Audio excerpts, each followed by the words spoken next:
pasal ini menjelaskan tentang bersikap warok dalam belajar. Di antara tantangan belajar, kalau kamu di saat belajar sudah mau di sekolah, apalagi di pesantren, di majlis ilmu yang bahas agama, jangan dikira sudah datang ke majlis itu iblis dan ngegoda lagi. Pasti kamu nanti ada atau dihadapkan dengan satu masa atau titik jenuh, rasa bosan dalam mempelajari agama. Jika di saat rasa bosan itu hadir di dalam kehidupanmu, bosan dalam mempelajari ilmu agama, jika kalbumu lupa dengan zikir, maka akan semakin jauh dari tempat sok, yaitu ilmu. Di saat kamu sekarang masih ada masa bingung, muncul rasa malas,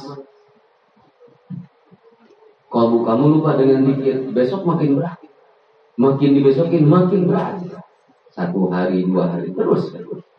Dan itu kalau karena satu wawasan ilmu belum banyak, kalbunya belum kuat zikir, cuma gara-gara tadinya nyepelein malas sehari, akhirnya terus. Dan untuk kembali ke start awal, sok ngaca ke dulu. Kamu waktu pertama ngaji di sini seperti apa rasanya? Jatuh bangun kalau kamu pengen seperti dulu pas bulan pertama, tahun pertama ngaji di sini. Dan itu kamu sendiri yang harus berusaha. Dan guru mah tetap suka ngingetin. Cuman kembali ke diri kamu. Itu harus susah payah. Pengen rajin seperti dulu lagi, gak gampang. Akhirnya paling cuma ngaku doang. Gue mah dulu rajin, sekarang malas, suul khotimah. Gitu. Oh, jelek di akhir. Nah, di masa-masa itu tuh harus kuat. Makanya jangan coba-coba menganggap enteng rasa malas. Di situ kumannya. Mau dalam belajar, dalam ibadah, berani kamu menyepelekan rasa malas, tunggu tanggal mainnya. Susah payah kamu pengen ngertiin lagi. Susah payah. Orang tua nggak bakal ngingetin lagi kalau ingat. Guru kalau udah terus-terusan dinasehatin udah malas amat. Ya paling sesekali. Karena diomongin telinganya nggak dengar, buat apa lagi? Paling ngedoain doang, mudah-mudahan. Walaupun nggak hadir di rumahnya ngaji. Kasihan. Bagaimana kualitas ibadah kita bisa nih? Kalau wawasannya segitu-gitu aja. Naiknya kualitas amal itu tergantung wawasan ilmu. Seseorang bisa rajin berbuat amal soleh karena bertambahnya ilmu. Bagaimana kita bertambah amal-amal baik kalau ilmunya cuma segitu doang? Para ulama kenapa bisa banyak amalannya? Bukan cuma sholat wajib ya, sholat sunat. Sholat sunat bukan cuma qobliyah, ba'diyah doang, tapi udah bisa melakukan sholat sunat di luar 5 waktu. Ada sholat sunat di pagi hari, sholat sunat di siang hari. Bahkan sholat sunat siang harinya, ba'diyahnya apa? Qobliyah ba'diyahnya bukan 2 rakaat lagi. Bisa nggak sholat sunat jam 2? Sholat sunat jam 2 bisa nggak? Bisa apa? Kamu wudu, sholat syukur wudu 2 rakaat. Tergantung wawasan. Karena minim dari bab wudu aja. Kamu jam 2 mau wudu, sholat dulu udah beres, asar belum datang, wudu. Kalau kamu wawasannya cetek, ditanya ngapain wudu jam segini? Kenapa? Menurut wawasan dia, wudu itu nanti tunggu sholat. Beda dengan orang yang punya wawasan lebih tinggi lagi. Oh, mungkin dia mau. Bahkan sunahnya dawam wudu. Seperti itu. Kalau kamu umur segini udah malas mempelajari ilmu agama, bagaimana nanti sudah punya anak cucu kamu bisa punya apa? Punya warna-warna dalam ibadah. Segitu. Wawasan kamu. Taruhlah, jangan jauh-jauh orang tua kita pesantren. Belajar kitab seperti ini enggak? Lihat di rumah ibadahnya ada. Paling banter 5 waktu. Boro-boro mau melakukan sholat syukur wudhu. Jadi amal itu tergantung wawasan. Wawasan nambah, amal nambah. Kalau kamu belajar agama cuma standar, cuma sekedar bisa baca Quran, ya buat baca Quran doang. Ibadah yang lain boro-boro tahu aturan. Nah, balik lagi ke pasal ini bicara warok. Pertama kita harus tetap waspada, jangan coba-coba menyebarkan rasa malas di bab-bab sebelumnya dan di bab sebelumnya. Terus apalagi kemarin cuma gara-gara makanan pun jangan sembarangan lihat dulu kalau belanja ini itu. Lebih bagus belanja ke orang-orang atau pedagang-pedagang yang lain ahli ibadah. Setidaknya walaupun itu dia belajarnya cuma dagangnya cuma makanan biasa, makanan snack atau apa, pasti setiap memulai buka warung itu didoakan dulu baca Fatihah, minta apa. Jangan dikira kosong orang-orang yang jualannya ahli ibadah, pasti diawali dengan doa. Gitu, baca sholawat dan nunggu konsumen datang juga. Tidak untuk kemungkinan dia setelah melayani konsumen dia pulang sambil apa? Si konsumen pulang nunggu konsumen selanjutnya, pembeli selanjutnya dia di warung itu menghatamkan satu Quran sambil nunggu pembeli datang. Kita nggak tahu tuh berkahnya. Makanya kalau belanja apapun ya seperti itu. Bukan berarti nggak boleh belanja ke umat Islam yang malas ibadah. Ada kelebihan barakah di situ atas kesalahan. Kita mau agak cipratan. Duduk sama para guru aja kita rebutan. Karena pengen berkah. Kita kalau tadi. Nah kemarin tadi. Wahakada kanu ya. Kalau kita sudah bersikap waro, apa sih hasilnya? Kalau kita komitmen dalam belajar istiqomah, kan istiqomah bagian daripada ciri orang yang waro itu istiqomah. Continue dia rajin bukan kalian makanya juga paham kalian rajin itu bukan berarti kalian nggak pernah mendapatkan rasa malas, tapi hebatnya kalian bisa mengendalikan rasa malas. Dimanapun kamu belajar, guru percaya kamu itu capek, apalagi kegiatannya banyak. Tapi guru tidak akan menyanjung kamu karena tujuan guru adalah menggembleng kamu. Masa depan kamu nanti lebih berat daripada orang tua yang sebelumnya. Kalau kamu umur segini bisa belajar terus-terusan dimanja, kapan kamu nanti dewasa bisa apa? Bisa mandiri. Seperti itu. Guru paham, tapi cukup guru kalian itu memanja kalian dengan doa. Tidak memanja dengan adapun mulutnya terus menggembleng belum. Gitu. Kenapa guru terus menggembleng? Karena kehidupan asli yang akan kamu hadapi itu bukan sekarang, nanti setelah lepas dari keluarga, kamu nikah itu sama keluarga kamu nanti. Jauh dari keluarga, dari ibu bapak, saudara, di situ kehidupan. Untuk menghadapi masa depan itu, apakah cukup dengan modal baca Quran doang? Itu maksudnya. Harus ada wawasan yang dibangun. Makanya di sini kita harus persiapkan. Tapi kalau kamu merasa cukup ya sekarang, cukuplah nggak gitu, ya silakan. Ya itu hak kamu. Tapi nanti jangan nyesal. Orang nyesal itu belakang. Nyesal belakang. Semua juga ngerti kalian capek. Tapi ada satu doa yang memanjat kamu bagi para guru. Kalian tuh umur segini, tenaga, kekuatan gak begitu kuat, tapi kamu tetap hadir seolah-olah tidak ada rasa malas dalam diri kamu. Pokok ada, tapi hebatnya kamu bisa mengendali. Itu disebut generasi yang dewasa. Nanti coba lihat orang tua, badannya sakit, anaknya minta makan. Suami berangkat kerja tetap harus siapin nasi. Padahal itu istrinya lagi sakit. Berat, itu cewek perempuan. Laki juga sama, walaupun sakit. Pernah nggak ngeliat bapak kamu padahal lagi sakit, maksain tetap berangkat kerja? Itu. Kalau dulu orang tua kamu nggak dapat gemblengan tanggung jawab, nggak mungkin. Seperti itu. Nah begitu pun kamu. Karena kenapa tetap berangkat? Karena nggak mau punya anak terputus dalam belajar. Gimana caranya anak tetap konsentrasi dalam belajar? Makanya orang tua walaupun sakit kurang sehat tetap berangkat. Hasil warok tadi konsistensi kok. Orang yang warok berarti tahu cara menghadapi masa depan. Orang-orang yang selalu serius dalam belajar hal apapun, dia berarti tahu seperti apa masa depan. Serius masa depan bukan bercanda. Masa depan itu serius. Maka pun dalam mempersiapkan segala perlengkapannya itu harus dipersiapkan dengan serius. Tapi kalau kau mempersiapkan alat-alat untuk menghadapi masa depan nanti dengan cara bercanda, ya hasilnya sih seperti itu. Jadi dimanapun guru ngerti, cuman yang hebat yang jadi salut oleh para guru melihat santrinya. Hebatnya apa? Kamu umur segini bisa mengendalikan rasa malas itu.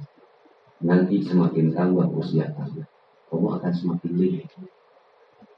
Sekarang kegiatan kamu cuma sekolah, ngaji, itu doang. Sekolah, ngaji, sekolah, ngaji. Nanti kan apa? Udah berkeluarga bukan malu gitu. Kalau nggak ikut pengajian, gitu. Kok kata dunia. Ngaji dia, urus rumah tangga dia, cuci anak, baju anak dia, urusin anak dia, nyekokin anak dia, masak dia, dan suami dia, belum sakit, belum nganterin sekolah, beribad. Itu PR masa depan kamu di situ kuat nanti. Sekarang baru dikasih 2 tugas, ada udah banyak tuh. Nganterin, kamu kan dianterin sama orang tua. Orang tua sebelum nganterin kamu, ngomong nggak? Masak di rumah, bisa jadi nyuci dulu dari sumber. Nyuci, masak, nyiapin ini nggak masak, nyari makanan dulu, bangunin kamu berangkat, siapin berangkat, pulang dari nganterin kamu ke sekolah di rumah, bantuin lagi suaminya yang usaha dagang, belum ada kegiatan nanti sosial di masyarakatnya, belum sampai malam sampai tidur, jemput kamu lagi berangkat, itu tugas banyak, seperti itu. Jadi serius masa depan itu bukan bercanda, makanya mempersiapkan harus serius. Masa depan itu bukan stand up komedi. Nah kalau di para ulama pun sama. Kenapa begitu mantap dalam belajar sampai menyendiri, diam di tempat yang sepi, ngapain? Cuma pengen hafal satu kitab. Bolak balik ada target. Para ulama terdahulu 1 bulan itu ada target. Atau minimal per 3 bulan itu hafal 1 kitab. Hafal 1 kitab. Seperti itu. Tiap malam Jumatnya, malam belum auratnya ada wiridan langsung jamaah bareng sama guru. Nanti malam sendiri wiridan lagi, aurat lagi, apa itu? Aurat, ada untuk belajar. Baca apa kata gurunya? Robis Rohi Sodri. Wirid setiap malam Jumat 313. Setelah selesai wirid, kamu ambil buku, ambil catatan. Tulis 1 ayat, 1 hadis dan kau ulang sambung. Tiap malam Jumat. Ayat ini sambungan hadisnya dengan mana kita cocok. Oh hadis ini cocok dengan ayat ini, gabungin. Kalau ulamanya apa? Referensi kita kalau ulamanya apa? Setiap malam Jumat. Di mana disuruh ceramah tinggal ngomong aja. Itu bukan cuma sekarang mah apa? Bukan ke YouTube. Wah, kita nanya nih hadis. Seperti itu. Bisa baca Fatihah, tapi pas disuruh baca tulisan Fatihahnya salah nunjukkan, lucu. Alhamdulillahirabbil alamin. Tunjuknya iya kan aku. Batasnya kira-kira. Nah itu harus serius. Nah, sampai segitunya belajar, sampai ngaji yang namanya belajar ngaji nahan lapar udah hal yang biasa. Ngaji nahan lapar dalam keadaan lapar udah biasa. Nah ngaji kekenyangan udah biasa. Kenapa?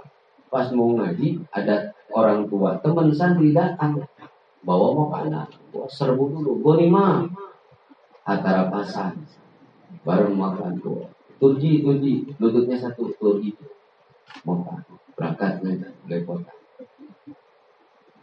Anak santri kalau ngeliat makanan udah kayak ngeliatin cewek, serobot, lapar.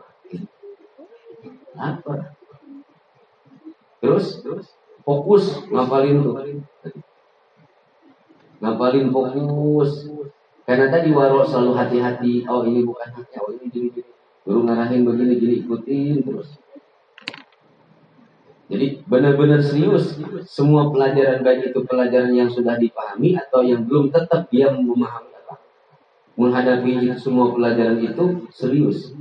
Baik itu pelajaran yang belum, ini kita bilang kemana sih arahnya? Maksudnya kemana sih? Ini ilmu ini kemana arahnya? Serius terus dipahami. Paham dulu, baca dulu. Baca dulu gitu, paham. Bahkan mungkin kamu apa yang Ma'arif bahas sekarang, kamu gak bakal tahu jawabannya. Entar. Saya tanya yang sudah beres ngaji ini. Setelah ngaji di sini, apakah pernah kamu ngaji selama 2 jam, 3 jam dulu? Setelah ngaji di sini di Al-Qanaah, beres ngaji. Nemuin ngaji nggak 3 jam? Ngaji loh, bukan jiping. Megang kitabnya, fokus ke bahasan dulu, nyoret, udah. Dan itu kan kesempatan itu belum ketemu lagi. Hanya di pondok pesantren. Di pondok pesantren modern aja belum tentu sekali ngaji 3 jam langsung. Itu maksudnya. Dan hanya di pondok salafi ngaji lama begini. Dan metode yang di sini dipakai adalah metode jam durasi ngajinya pesantren salafi. Pesantren zaman dulu yang khusus pesantren doang, durasi ngajinya segini. Maghribnya jam 9 ya. Kalau pesantren modern paling setengah jam, paling lama 1 jam. Setengah jam, 1 jam, beres. Subuh, jam 6 selesai, jam 5 zuhur, taruhlah setengah 2, jam 2, setengah 3, jam setengah 2 sampai jam 2 selesai, asal jam 4, setengah 5, beres selesai. Maghrib, jam 7 udah beres, potong. Satu modern sok tanya. Segitu doang. Jadi durasi. Satu kesempatan yang akan hilang. Ngaji seperti ini, udah bisa nyampe jam, belum tuh ditemukan. Oh, saya pernah ngaji jiping. Bilang kitabnya enggak jiping doang. Tetap nilainya lebih seperti itu. Akhirnya, karena keseriusan kamu dalam waro tadi tetap hati-hati, serius semua menghadapi pelajaran. Ufiku itu adalah orang-orang yang sudah mendapatkan tauhid. Masuklah ilmu. Yang kemarin bahasa apa? Ilmu itu apa? Akhirnya apa? Hah? Ainun itu artinya apa? Mata. Dengan ilmu, mata zahirmu semakin awas terhadap tulisan atau buku dan catatan. Ada mata basirah, dengan ilmu mata hati semakin awas terhadap limpahannya penuh rahasia dari ain. Dan itu mata, ada mata dohir, ada mata batin. Mata dohir disebut basor, mata batin disebut basirah. Orang-orang mutakin, orang-orang yang sudah mencapai maqam makrifat, sudah sempurna mengenal Allah di dalam qalbunya. Ada mata, mempunyai mata yang bisa melihat dalam kegelapan. Itu. Dengan ilmu apa? Ada elam, setelah ini ada elam itu layyinul qalbi.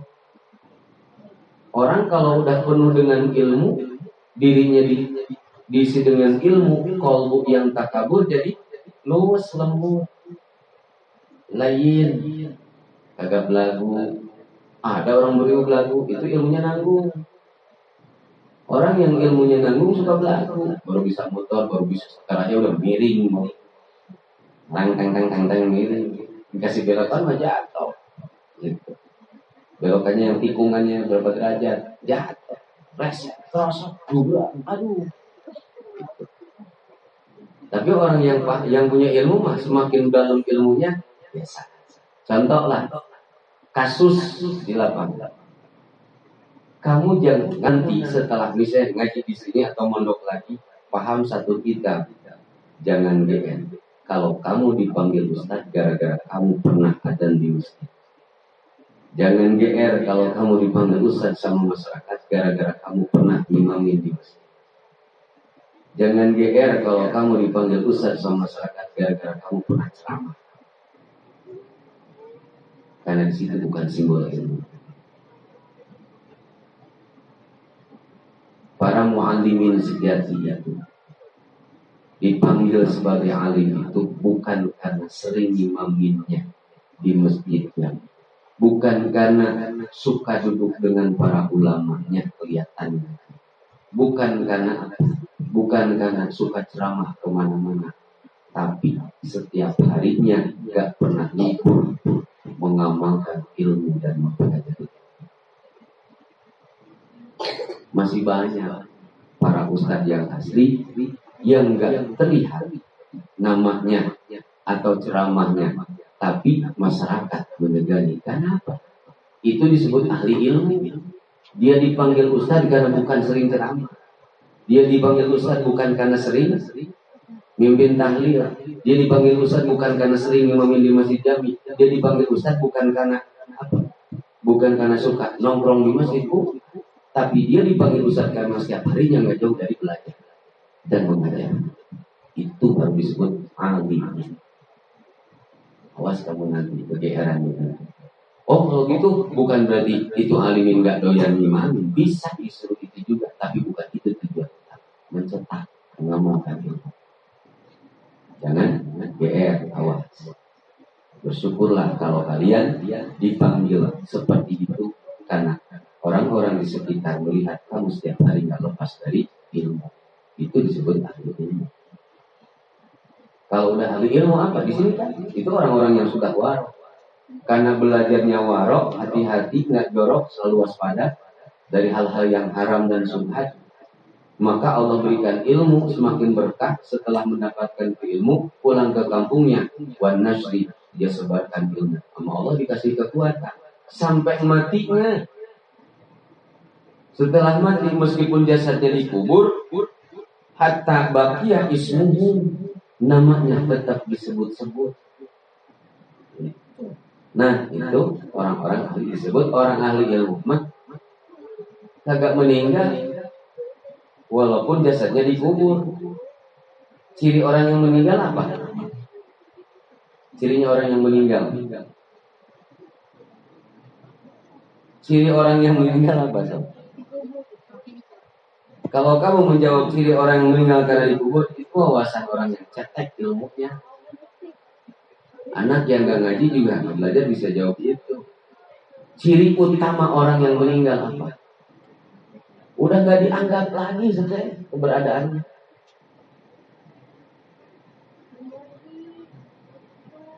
Bangkai masih disebut-sebut nggak? Hah? Masih diingetin nggak bang? Enggak. Tapi kalau makanan, sesuatu yang nikmat masih ingat. Maksudnya apa? Cirinya orang yang meninggal, orang yang mati, walaupun jasadnya dikubur, walaupun dia hidup, nggak dianggap. Hidupnya aja nggak dianggap.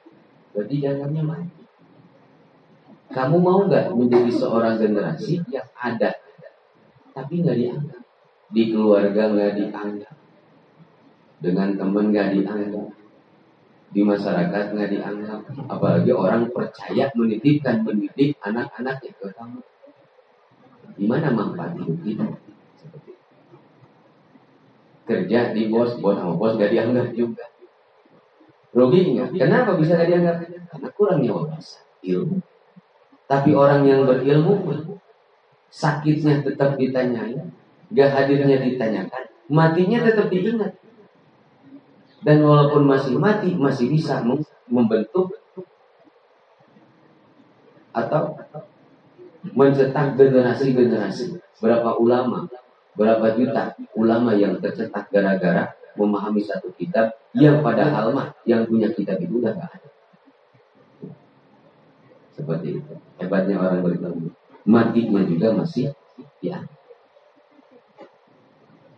Ada orang kaya dapat ilmu sebulan, paling minggu pertama, udah sebulan tuh gak diingetin lagi. Pernah dengar nggak Habib Musir? Habib Musir. Nah, siapa beliau? Itu dia Rasulullah. Ahli apa? Sholawat. Kan ada majlis Rasulullah beliau. Majlis Rasulullah cinta sholawat itu beliau. Pernah lihat jaketnya, rompinya, majlis itu beliau. Orang ahli ilmu, orang ulama. Nah, pertanyaannya kita mau seperti apa? Di sini sudah jelas. Hatta bakia ismuhu, sampai kapan namanya akan dikenang tetap disebut. Ila yaumil qiyamati, sampai kiamat. Hebatnya kalau kita bersikap roh dalam belajar, nanti kamu juga akan tetap dikasih limpahan-limpahan dari Rasulullah. Wawaso dan telah mewasiatkan. Wawaso dan telah mewasiatkan. Sopo pakihu, seorang ahli fikih.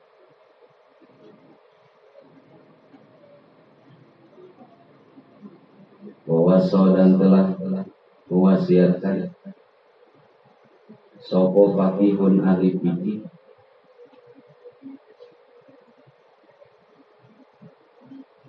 Min zuhadil fuqahati, ahli fikih.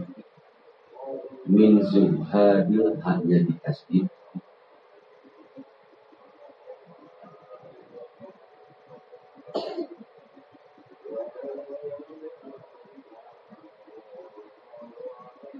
Min zuhadil fuqahati, dari golongan ahli zuhud, ulama fuqah.